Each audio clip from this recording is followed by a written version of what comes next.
sound check.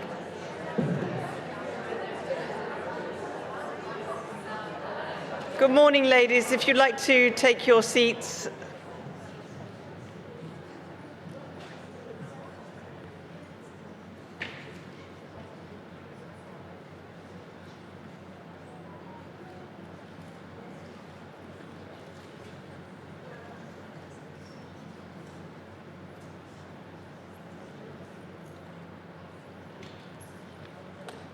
Well, good morning and welcome to the November general meeting of the Kensington and Chelsea Women's Club.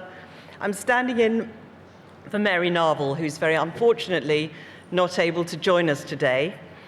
So I'll hope you'll bear with me. It's not my usual thing. Before we introduce our speaker, I'd just like to make a few announcements. So firstly, to let you know that after a great deal of work, our nomination committee, headed by Mary Sini, has managed to come up with a new slate for the board members for next year. So within the next month, you'll be receiving an opportunity to e-vote via email on the new slate, and I would encourage you all to place your votes as soon as you can, so we can finalise the new board and get ready for a start in the new year.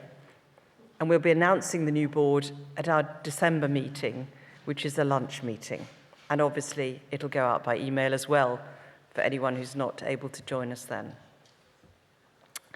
So other than that, I'd like to say that we're now obviously starting in-person activities again, lunches, meetings, and things are really hotting up for the club again after all that time we were online and only on Zoom. We're looking for some new people to join us with the activities, and if you have ideas for activities, you want to set up a new one, or you want to just join and help out, we're going to set up a volunteer roster. I'll also highlight to you that we're looking for a co-activity leader for the photography activity. And if anyone's interested in photography, perhaps you don't want to lead the activity, but you'd be happy to work with someone else, then I'd encourage you to get in touch by emailing activity@kcwc.org.uk. And it's really fun to get involved in organising activities. You get far more insight into the runnings of the club, and I would encourage you to get involved. It's nice. It's a really good thing to do. Then we've got lots of new activities going on, new events. We've got Italian Conversation, for example, that meets every other Wednesday. It meets at a member's house, and it's in the mornings from 10:30 to 12. And if any of you are interested in joining Italian Conversation, the next meeting is on the 10th of November, so please do come along. Then the foodies have got some very exciting events coming up. On the 16th of November, we've got a very lovely lady from Genoa, Italian lady, who's going to be giving us a cooking demonstration from her small kitchen in Genoa. So that's quite exciting too. You'll see details of these events that I'm highlighting to you online on the KCWC website. Or if you can't find them, just drop an email to anybody on the board and we're very happy to help you. But I'd encourage you to join that. It's quite a fun thing to do pre-Christmas, learn a little bit about Italian cooking, and she's a lovely lady too. We also have, through Foodies again, a Polish Christmas traditions activity. So we have Polly Eats London. Polly is Polish, and she is going to be preparing some Polish specialities for Christmas, and you can come along and enjoy those and hear a little bit more about the Polish Christmas traditions on the 16th of December, so just before Christmas. I think that's quite exciting to hear how other countries celebrate the festive season. So again, do sign up. We're limited spaces in all these events, so sign up as soon as you can if you're interested. And then our own Christmas celebrations. We are celebrating with a Christmas dinner at the Bulgari Hotel in Knightsbridge, fabulous hotel, and Gilly Ferrero's organised a wonderful dinner for us. We've been there before. We love the Sete restaurant there. They do a really lovely dinner, and they have space for quite a few of us. So some of us including myself, will be bringing our husbands. So you're welcome to book tickets for yourself and your husbands if you like, or if you want to also come just yourselves, that's fine too. I think we're looking at about 50-50, ladies bringing husbands, ladies coming on their own, and we'll sit you appropriately together. It's really great, and I think it's a wonderful start to December to come for dinner. So please come if you can. Few places left, so do. And then finally, the holiday celebration lunch, which is in place of a general meeting at the RAF Club in Piccadilly. We're very fortunate to have a lady who is a member of the RAF Club in Piccadilly, because it's a members-only club, who's been able to introduce us so that we can use the club facilities, including this lovely room called the Sovereign's Room for our lunch. We have space for about 90 ladies. We're lucky because they've opened up a little more after COVID. So we just have very few places left for this lunch. We'll have a whole day activity. It'll be, you can arrive in the morning. If you arrive really early, you can get a coffee. And then we'll have a choir singing with a few Christmas carols and other songs. We'll have a Prosecco before our lunch. And then we will have a speaker, Mark Meltonville, who will be talking to us about the British Christmas traditions. And that's a really nice, timely thing that we can do before Christmas. Very few places left, so please, if you're interested in that, sign up quickly after this meeting. And I hope to see most of you there. So now it's time that I introduce you to our new speaker. It's Linda Duberley. And Linda's a good friend of mine. I've known her for many years. She's a fantastic woman. She has a great story. She's done so many things in her life, and she's such an example to us all. So from studying fashion at the London College of Fashion many years ago, she became a journalist and was present at some really incredible times. She then joined Sky News as a news anchor when Sky News started. So she was there at the very inception of this very successful news channel. And since then, she's done lots and lots of things, including publishing her own magazine, which she does now, and becoming a consultant in media and journalism and communications for one of our top public schools, among many others. Linda is quite an incredible woman. She's been able to reinvent herself over time, and I think she's a great example to us all. She's going to give you a little bit of an insight into her life story today, which I hope you find fascinating. And so I'm extremely pleased to be able to introduce Linda Duberley to the podium today. Thank you, Linda.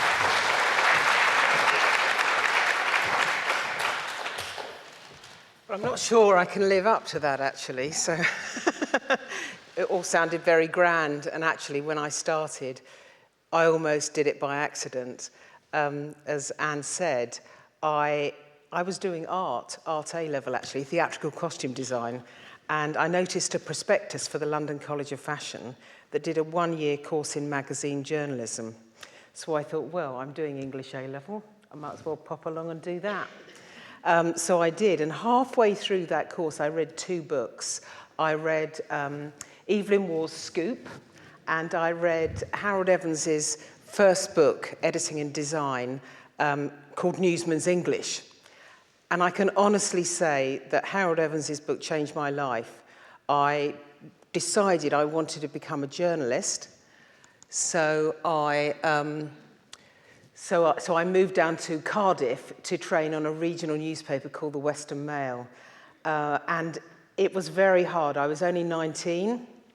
And I started in an era of sit-up-and-beg typewriters. When people made a copy of their work, they used what was called a black, which was a carbon. And they sent it through to a hot metal press.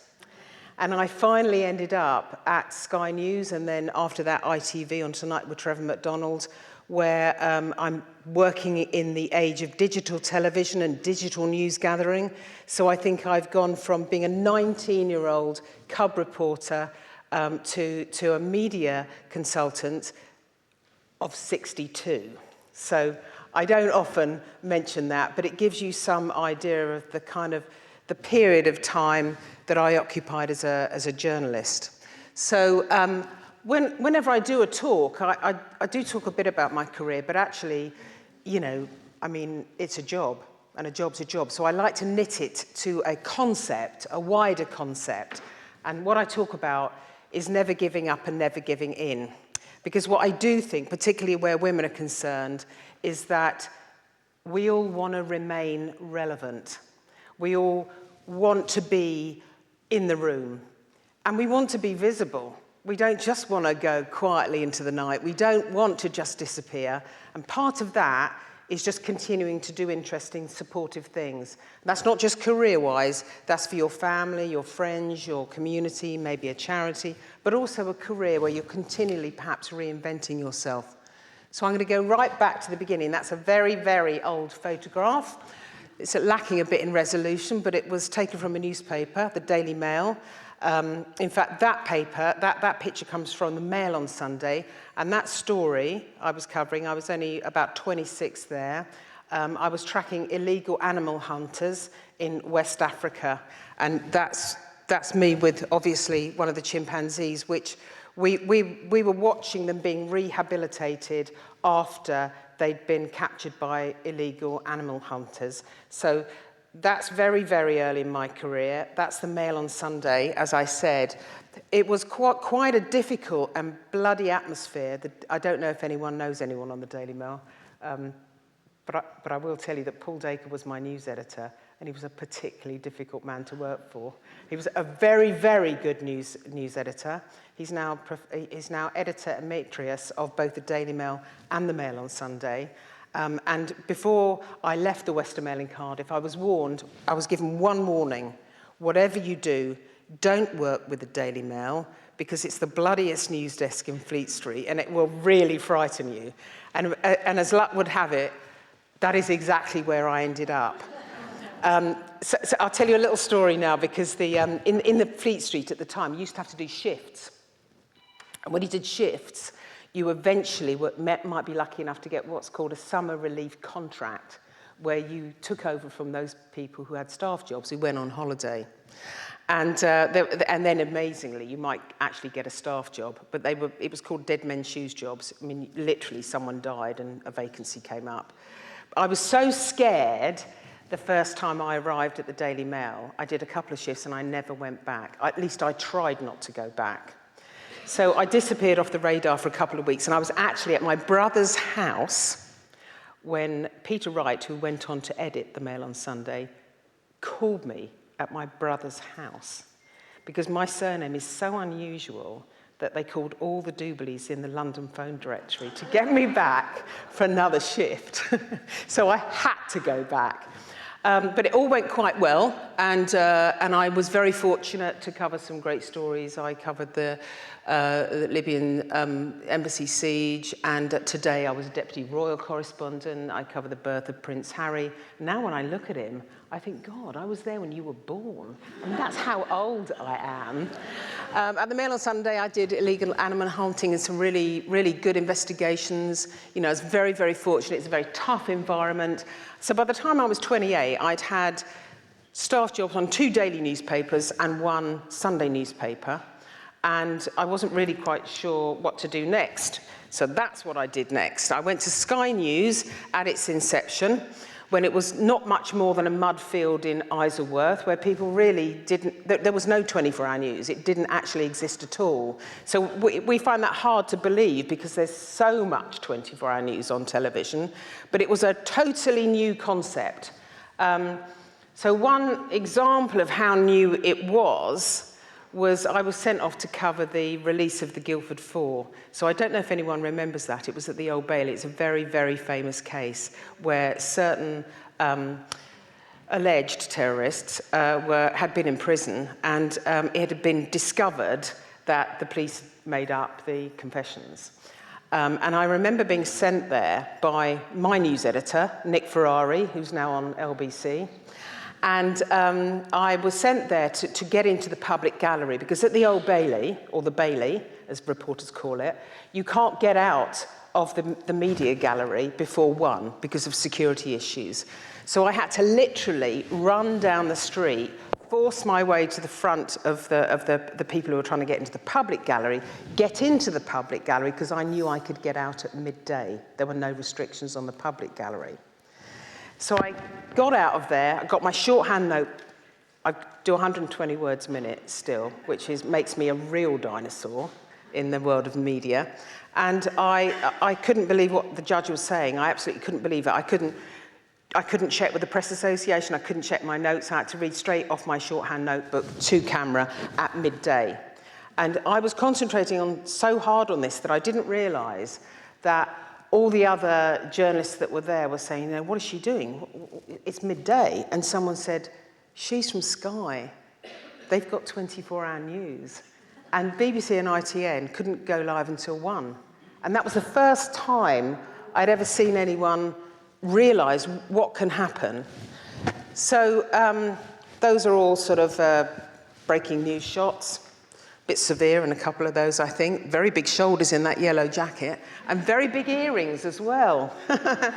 So here I am on the Brandenburg Gate at the fall of the Berlin Wall. That was my first really big foreign story for television. It was a really, really momentous occasion, obviously. And it taught me to work very quickly under pressure, and also to bond with my team. So you can see the Brandenburg Gate more clearly there. That's Scott Drummond, who was my sound man. That's Nigel Bateson, who ended up as Kate Adie's cameraman in the Gulf War. And there's me in a borrowed, oversized men's jacket to keep me warm at the live shot position. So moving on, I actually ended up marrying the founder of Sky News.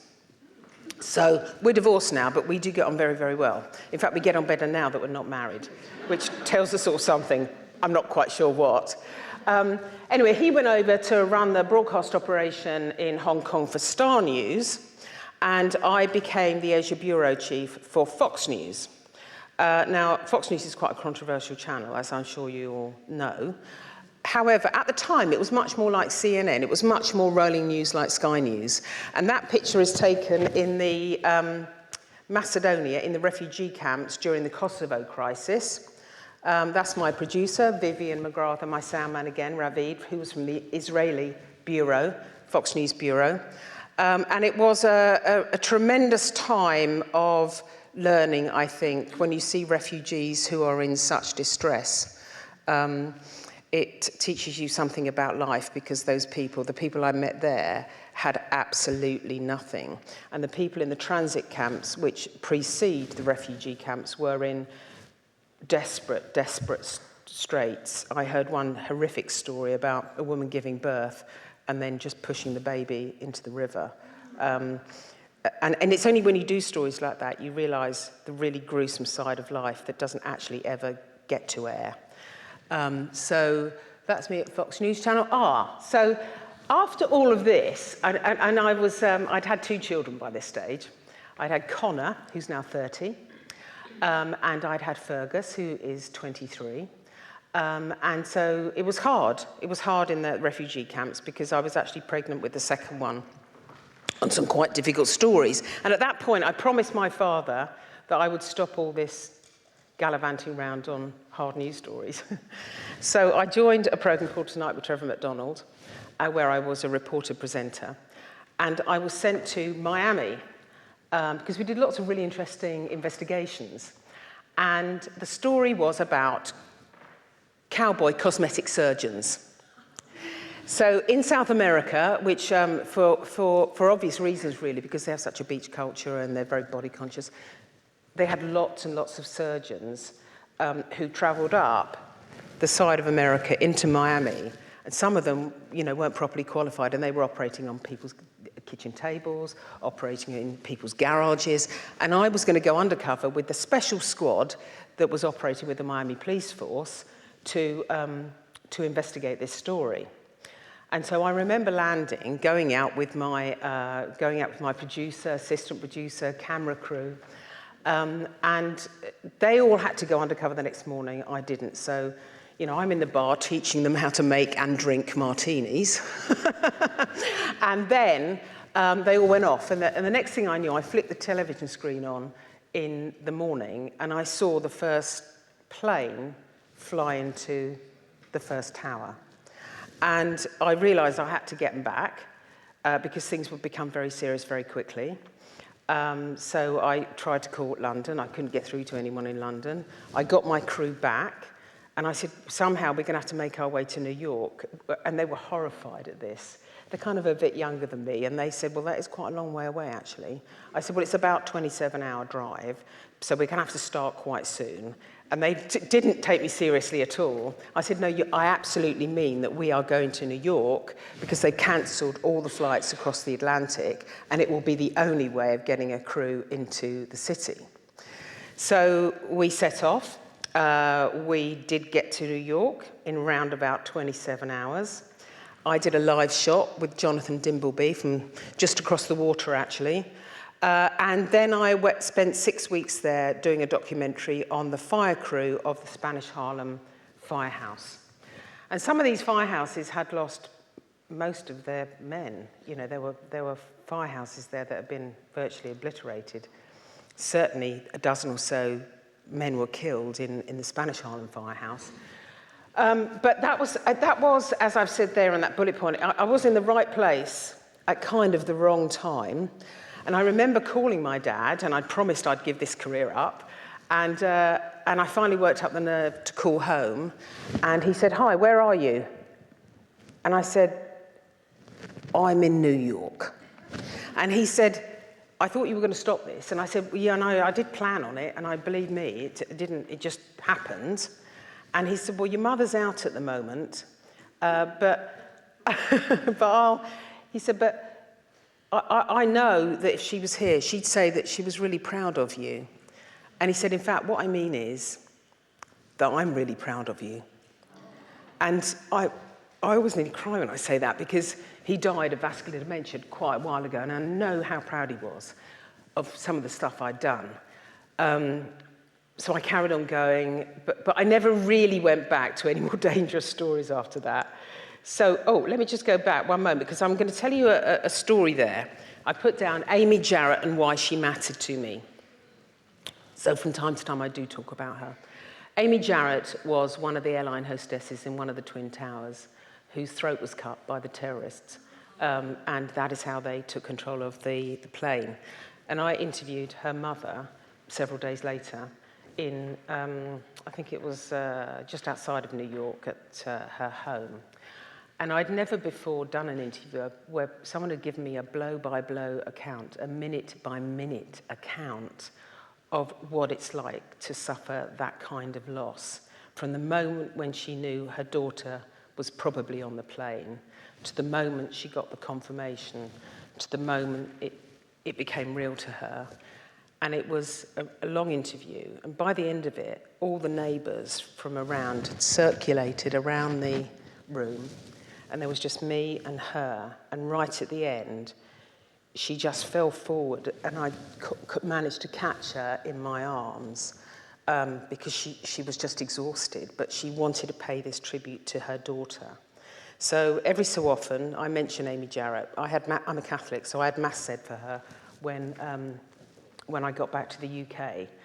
But coming home was quite difficult because it's such a huge story that I don't think that anything is quite the same again afterwards. You sometimes cover something or you experience something and it changes you forever.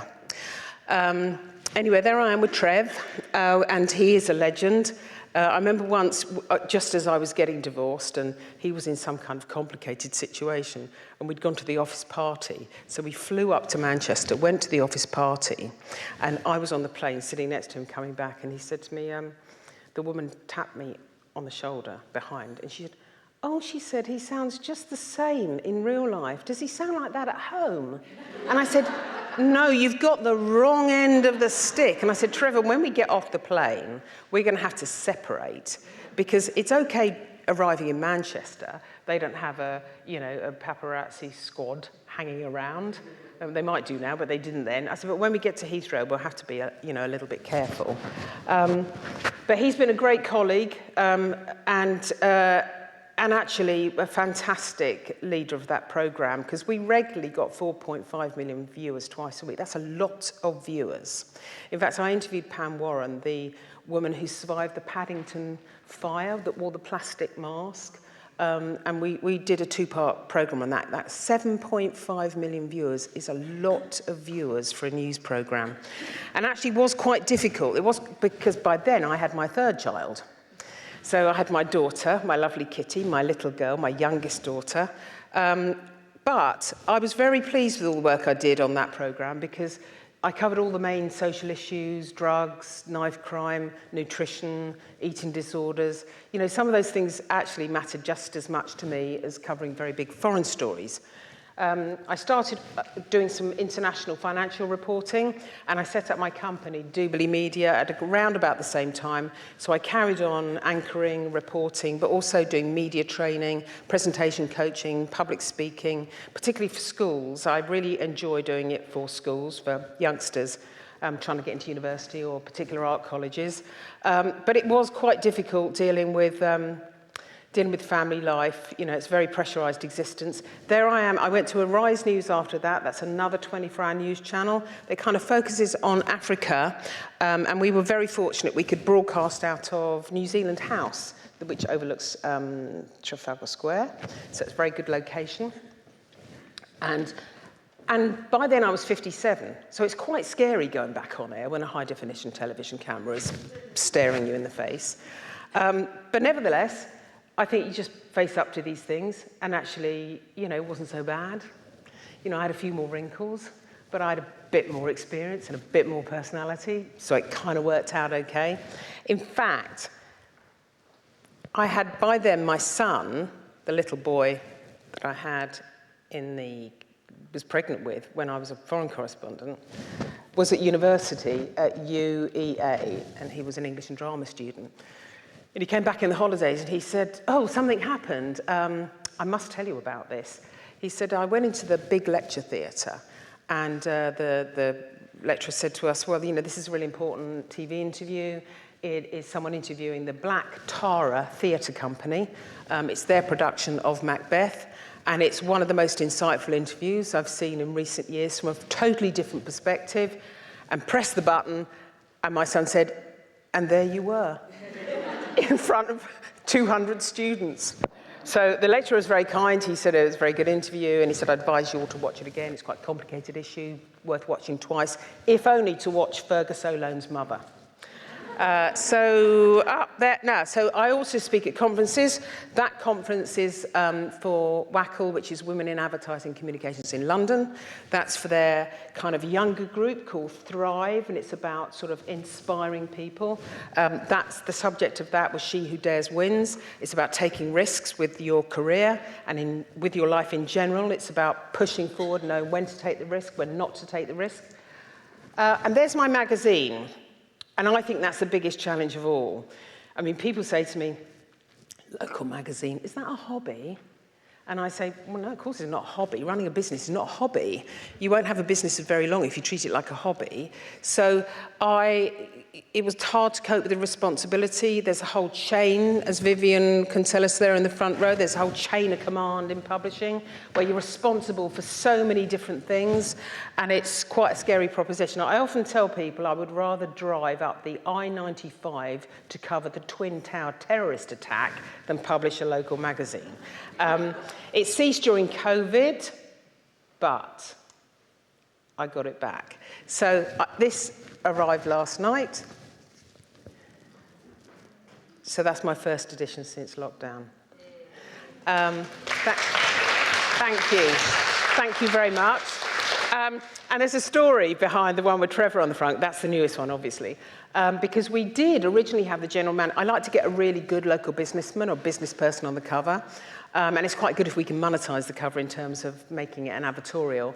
But 2 days before we were due to go to press, I checked on the Richmond Harbour Hotel, which is a big hotel next to the gates by Richmond Park, to make sure that they were happy with the cover story, which was on their general manager, and they told me that he had left the company 7 days earlier. So I called that Hold the Front Page, because I had to. So I phoned Trevor and I said, look, Trevor, I'm in a bit of a hole at the moment. Can you please help me? I want to do a little bit more on you in the magazine than I had perhaps anticipated, and could we have a chat? So he said, fine, that's fine with me. So we had a long chat on a Sunday afternoon. I already had some good pictures because I hosted a lunch with him earlier in the summer, and we held the front page and then we changed the front page. And so that is that. So here am I, this is my last slide. So what am I doing now? Well, I've just been made the Women's Empowerment Director of the Afghanistan and Central Asian Association in order to support the refugees that are returning to this country from Kabul. And that's a very important job that's close to my heart. That's their logo at the bottom, the blue one, with the little tulip, which is kind of like their national emblem. So these days, I pop out shopping, because the Afghans cook from scratch every single lunch time, and we all sit around the table, we take a proper lunch break. You know, sometimes I think we can learn something from them. It's not just that they learn stuff from us. At the bottom is the Global Thinkers Forum. I was there last week at a breakfast at Hertford Street, 5 Hertford Street, and that's the women of the Athena 40 networking group. And then I'm with the lovely Nadia, who is our cook at the Afghan and Central Asian Association. And there, right at the top, is the person who inspires me the most. And that is my daughter, Kitty Rose, who has been such a joy and such a treasure to me. She is studying architecture at Edinburgh University. She's in her final year now. And I think sometimes we should remember that we're often inspired by our children or by younger people. It's not just that an older person can inspire you, it's a cross-generational thing. I just wanted to include that. I was going to put a snap of my sons in there as well, because I regard them as very effective feminists as well.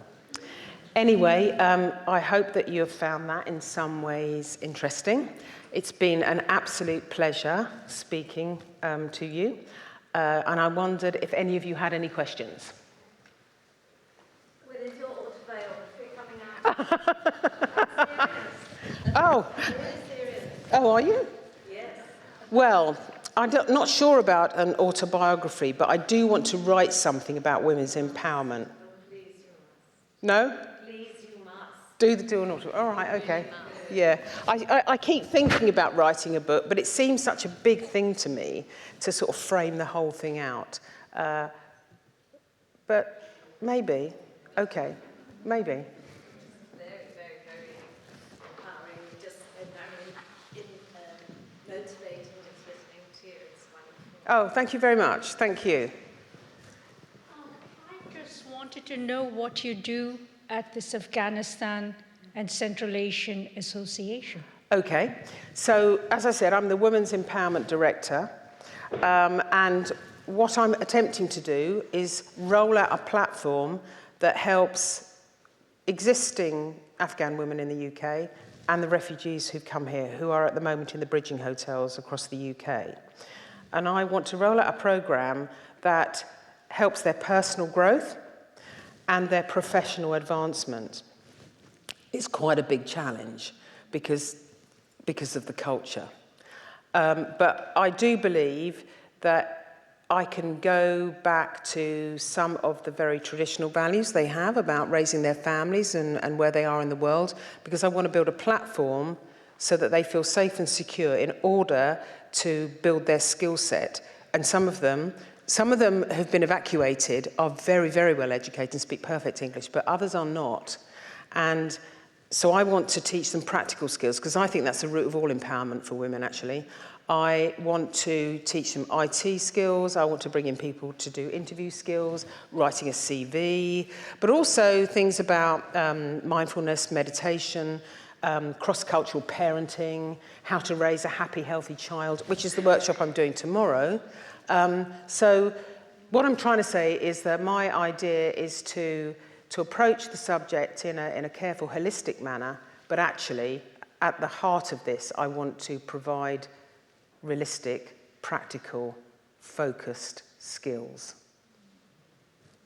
I wonder, when these refugees come into the country, one also tries to teach them to assimilate into the culture.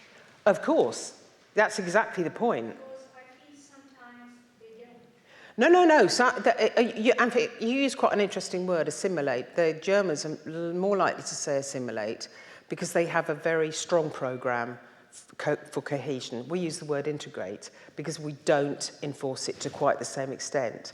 But I totally agree with you that the whole point of refugees coming here is that they have to integrate into society.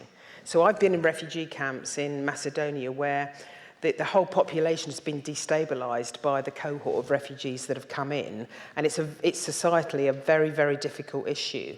So part of what I'm doing is to build skills that will enable them to go into the wider community. I mean, historically, Afghans haven't. They have kept themselves to themselves. But, you know, this is not just sad, this is a tragedy, what's happened there. But in every tragedy, there is an opportunity. Thank you. It was a very interesting lecture, and I loved what you said about, about women, that, they should have a presence in the room. I thought it was and that you have to have relevance. I think that's a very important concept. My question is to you. I'm from Egypt, and I remember when President Sadat was killed, and the BBC came to Egypt, and they made a documentary, and they interviewed people about why Cairo was quiet, all right, when he died. And the person who did the interviews and made that broadcast had in his mind that the reason why Cairo was quiet is because people didn't really like President Sadat, because he'd been to Israel, etc. But the real reason was we were so stunned because he was so popular. So my question is, when a journalist goes to make a story or to interview people, they do come in with a mindset. Because the BBC, when they interviewed people about why Cairo was quiet, they interviewed everybody that supported the idea that Sadat was not popular. Do you see what I mean? Mm-hmm. So that's what I wanted to ask you. When you go in, you're going to interview somebody, not refugee camps, because that's a different story, but when you interview a person or whatever, how much do you have an idea in your mind, or any journalist, and how much questions to support your point of view to the person you're interviewing, if you know what I mean? Yeah, sure. I mean, the truth of the matter is you shouldn't have a pre-set idea in your mind. But we're human. Yeah, I totally agree, because so we're subjective. So I would say that the responsibility for a foreign correspondent based in a bureau is to get under the skin of where you're living. So let's take that. I was based in Hong Kong for Fox News, but I lived in a mainly Chinese area. I learnt to speak a little bit and write a little bit Mandarin. I increased the number. I didn't live an expat lifestyle. I had many Chinese friends in order to understand, for example, what happened when Deng Xiaoping died. Believe me, I booked a ticket, got my entire bureau up there while New York was still fiddling around thinking that he was some little Chinese bloke that didn't matter. So I understand it as a correspondent. I think the danger is when you parachute in a general news reporter, that's a much harder situation to control. And there are many examples of bias that shouldn't happen. They certainly shouldn't be happening in television when you've got a camera in front of people and you can shoot what's actually happening. I think, to be honest, it used to happen an awful lot on the Daily Mail and the Mail on Sunday. Reporters were overbriefed. I made myself very unpopular sometimes by coming back with a story that Paul Dacre didn't want. But at the end of the day, you can only be who you can be. But you've raised a very important point. The answer is people shouldn't go in with preset ideas because there's great value in unearthing fresh ideas.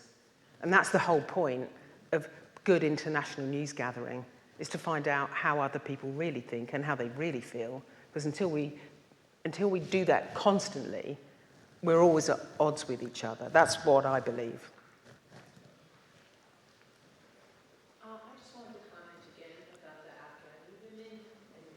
that Oh, Just hold it nearer to your mouth. hello. I wanted to just point out when you were discussing the Afghani women, if they should integrate or assimilate, I think maybe a better word is navigate, because I think it's really important for mothers to learn in a new culture how to navigate and help direct their children. Because what happens often, I've worked with a lot of Muslim clients, and they would move to New York, and they would be living in very poor areas, and that's all they could afford. And a lot of these neighbors, they would really want nothing to do with. They felt they had nothing in common with them because they raised their children one way, and a lot of the things that went on in their schools and things they didn't agree with. So I think that's a real challenge for mothers that come here.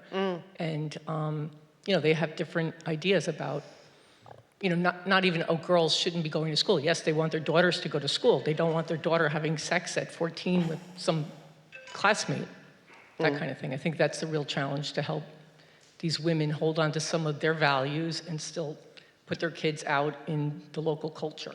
What is your question?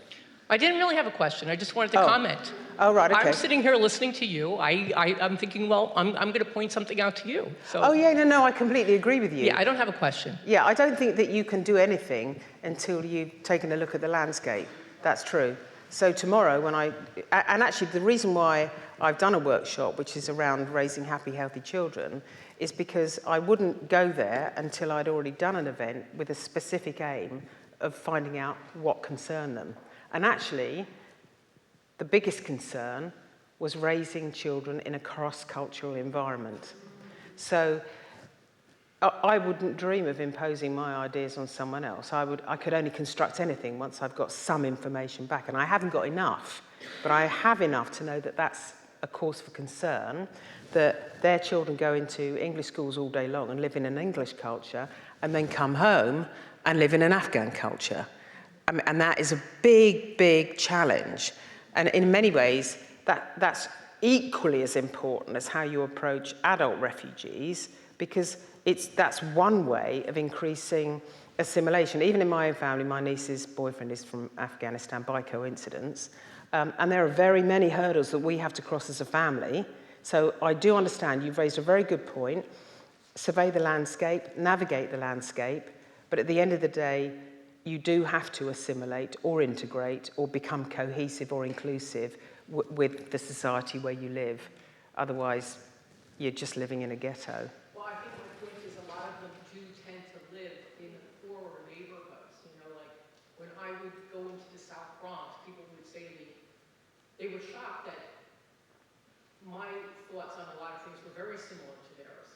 But I wasn't raising my children in the South Bronx. I wouldn't raise children in the South Bronx. I mean, it's just not where people like me raise their children. No. But I agree with you, and it is a cause for concern that there are many Afghan children being raised in quite challenging areas, I guess. But it doesn't mean to say that you can't. Well, that's the whole point of supporting them, actually. It's the whole point in giving them skills, is because they don't want to stay in those areas. And I think that's what we're trying to do. Thank you. Good morning.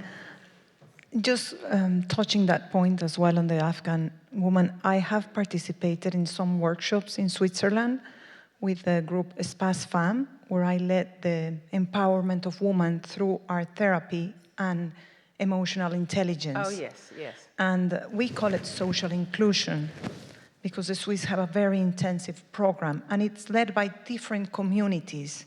So even if you're in the South Bronx or in Brooklyn, you have your own community where locals would participate as well.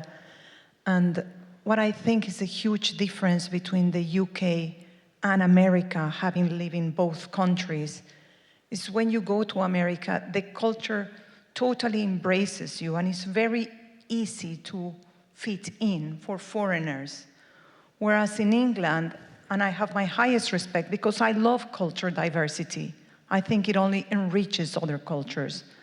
And England has a much longer history that they want to preserve. And also the people coming as refugees or expats, we are allowed and encouraged to keep our culture and share it.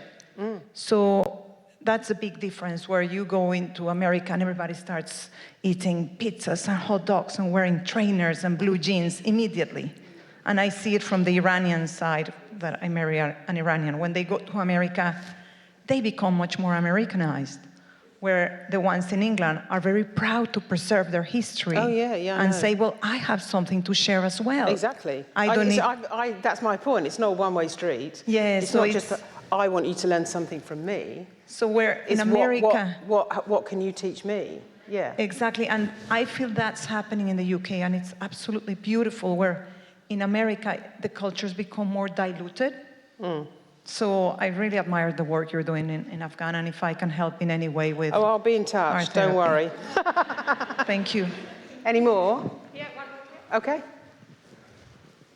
Thank you very much for your presentation. It was really interesting. I was wondering, because, following on a question that has been asked before, I remember that once I was in Moscow and the global news was reporting about huge demonstrations that had some political impact. And I actually was there when, the news reporter were filming the demonstration. And when I got home, it had nothing to do with what I had seen. So what I had seen is a few people gathering with, billboard, signs, and right next to it, a Renault car presentation with lots of people queuing, and it was filmed in an angle where both crowds were taken together, so that it made it, of course, much bigger. So my question is there any kind of pressure when a reporter is sent to a foreign country to actually make the news sensational enough to attract interest? Or are you under any pressure to make it worthwhile of interest? Or is it okay if it's not big enough? You just go there and you're like, after all, Crank it up. Yeah. You mean? Yeah.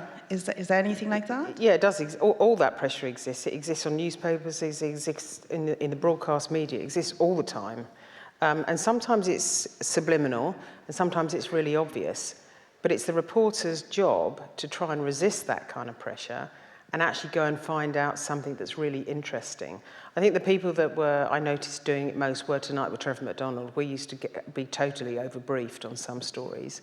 And actually, what you found out, the truth, was much more interesting. I can't really understand why news gatherers do it. And I think we've created a rod for our own backs, because I think that society is becoming increasingly polarised. And if you continue to sensationalise news to that extent, we're going to add very seriously to society's problems. So I think that sort of behaviour needs to be resisted. But your question is, does it exist? Yes, it does exist. But I think there's a responsibility to resist it. Certainly, I've tried to do that. It is very difficult, actually. You want to try dealing with Paul Dacre. It's extremely difficult. I hope he's not listening. Or his wife's not a member or something. Thank you very much. It's very interesting. And given you have worked for Fox News, I'm quite interested to find out, especially with recent the US politics and where the medias are going.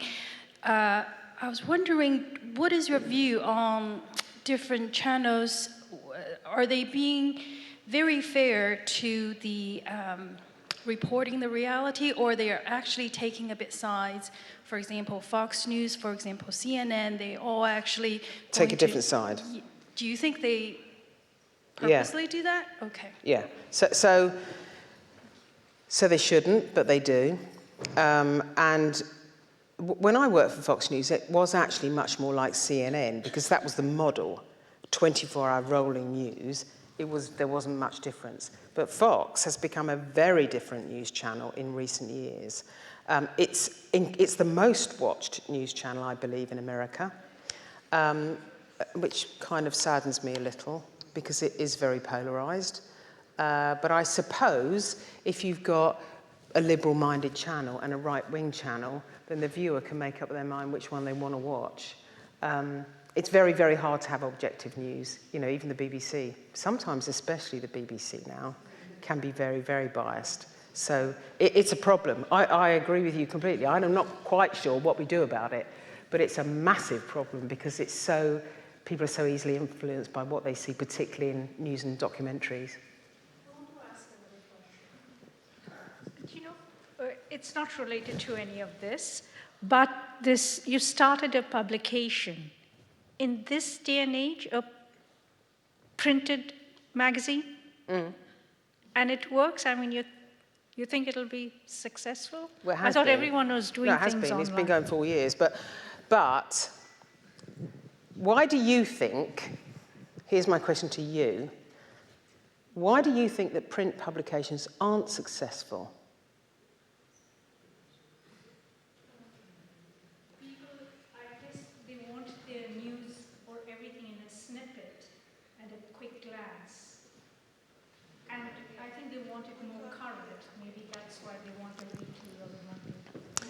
Yeah, that's partly true. But there's an awful lot of dinner party wisdom floating around the place. So if you go to particular publications like the Wall Street Journal, the International Herald Tribune, or The Economist, you find that those magazines are still very well supported. Their ad rates are going up, not down. So if you produce a local magazine that's content-led, that has proper stories in it, not just an ad mag, you find that you can build a following. So there is great value in some areas of print now, but it has to be well done and it has to be in some way special. Because in a way, it's the middle ground publications that have not succeeded. I think that's what you're talking about. So you either have to be like the Daily Mail Online, which is the most successful, you know, news website in the world, or you have to be a publication that's, you know, considered and it takes a fairly effective focus and knows its reader really well. But I started it because I'm a journalist, because I knew how to do it, because I love my community, and because I thought I could say something that made a difference and build a tribe, a river tribe around me. Any more?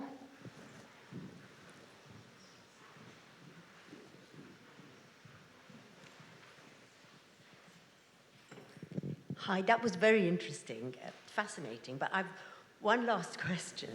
A taboo subject maybe, but do you find that age has encroached on what you do, both from your point of view and from other people, the way other people regard you or deal with you? My age? Yes, I mean advancing age. Yeah, that's... Sorry, you've taken us from when you were very young, when you started, sort of on quite a journey. So yeah, it's a long journey. I was not, as I said, obviously it has an effect. Now my job is to ignore it, and that's what I've done. I have ignored it, and because I've ignored it, they've ignored it. So I'll just say quickly, when I was 19, I mean, the biggest problem with being 19, and it doesn't matter if you look good when you look in the mirror, the biggest problem with being 19 is you don't have enough confidence. And if you have got enough confidence, there's probably something wrong.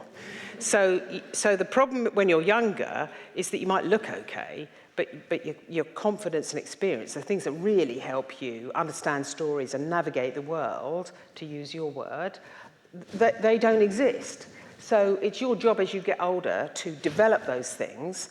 I think Sharon Stone said once, you know, my bum might be 4 inches lower, but my brain is 4 inches higher.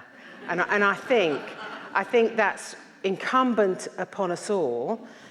You know, I mean, what can you do? You get some wrinkles, your jawline's not as firm, you look in the mirror and it's all going south or whatever. You can be an interesting person, you can develop strong opinions, you can develop relationships, and you can be visible, and you can work the room. You can be, you know, the person in the room that has a view. So the answer to your question is yes.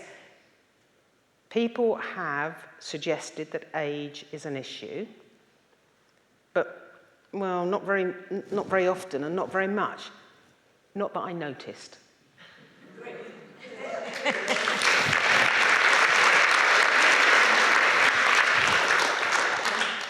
Sorry.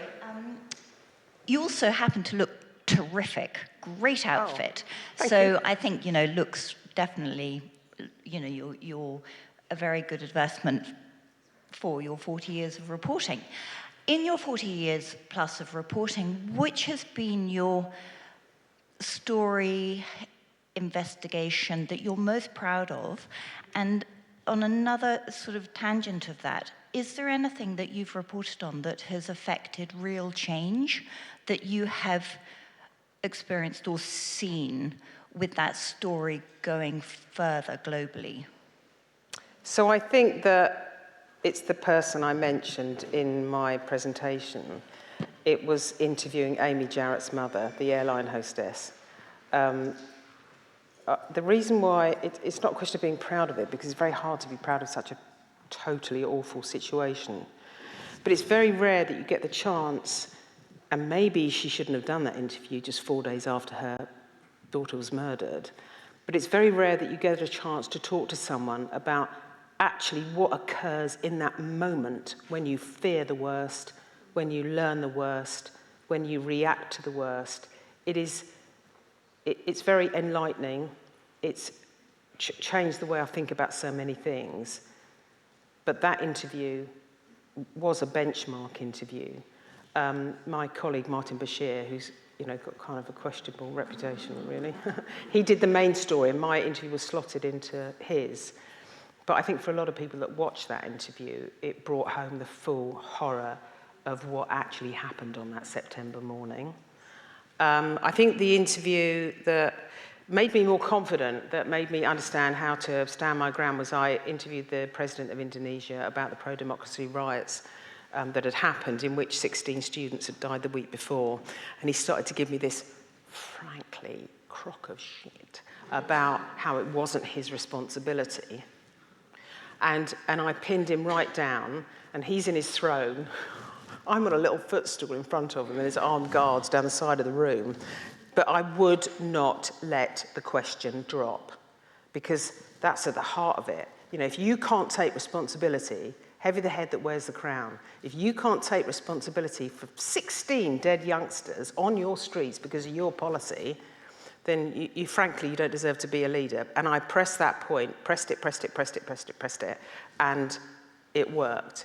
It was seen as a kind of benchmark interview in that part of the world.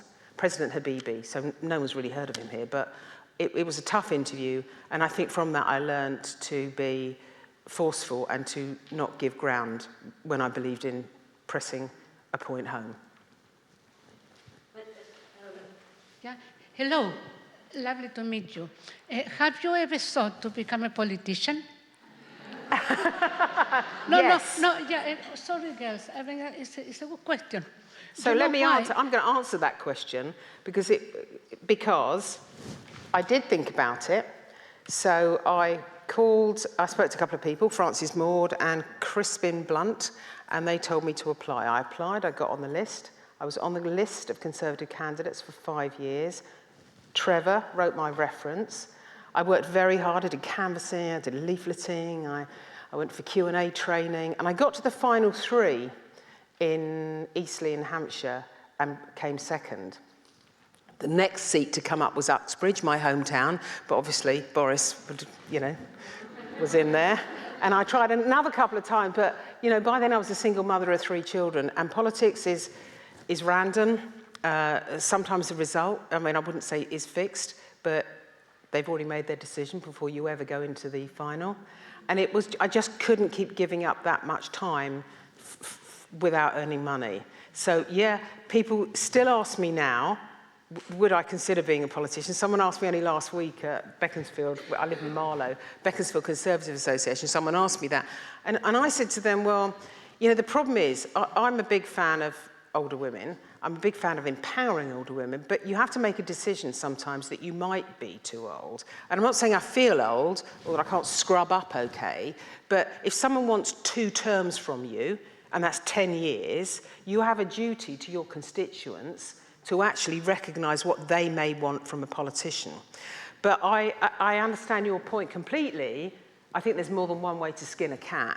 So I think there is a way of having political influence without being an MP. Exactly. We need people like you.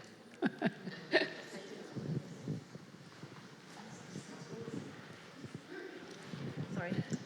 Yes, I wanted to ask you, like that interview you had in Indonesia with President Habib, have you been in any other, I don't mean to say such countries, but countries where there are more or less totalitarian, non-democratic countries, and you've actually been told to get out? Or they've sort of threatened you in a roundabout way? Not thrown out, but inevitably if you work in the Far East, you know how to toe the line. So you know how to do something. You know that you can't do unacceptable things. But I've got colleagues that have tried to get in and have succeeded in getting into North Korea. I think that's the most difficult one. And Burma as well, Myanmar, very difficult too. But I've not ever been asked to take those risks. But some journalists have taken them. But generally speaking, as the correspondent, you know where the line is. And most of the time, you try to not cross it. Okay.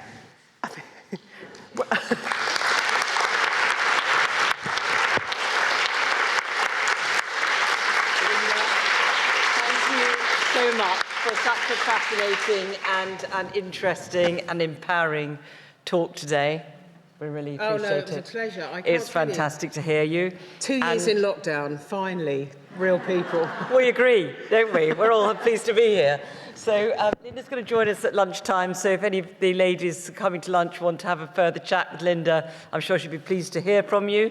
Also pleased to hear from you via email if you want to look up Duberley Media and get in touch with Linda. I'm sure she'd love to talk to you. Certainly there's a lot of interest in the cultural work that Linda's doing, but she's a multi-faceted person, as you heard. So yeah, by all means, do get in touch. Those ladies who are coming to lunch with us today, lunch is at the Mayfair Townhouse in Half Moon Street, just the other side of Hyde Park Corner. So if people want to share, ladies want to share a taxi, if we congregate in the sort of reception area here, then we can group together. I understand from Lisa Woodcock there's also a bus service going there, so she can advise anybody that wanting to take the bus up there. We're looking to start lunch at 12:30, so there's enough time for us to travel from A here to B there. But thank you very much, ladies, for all coming to the meeting today. I hope you've enjoyed it, and we look forward to seeing you at the other events that I've highlighted in the coming weeks. Thank you very much. Thanks very much. Thanks.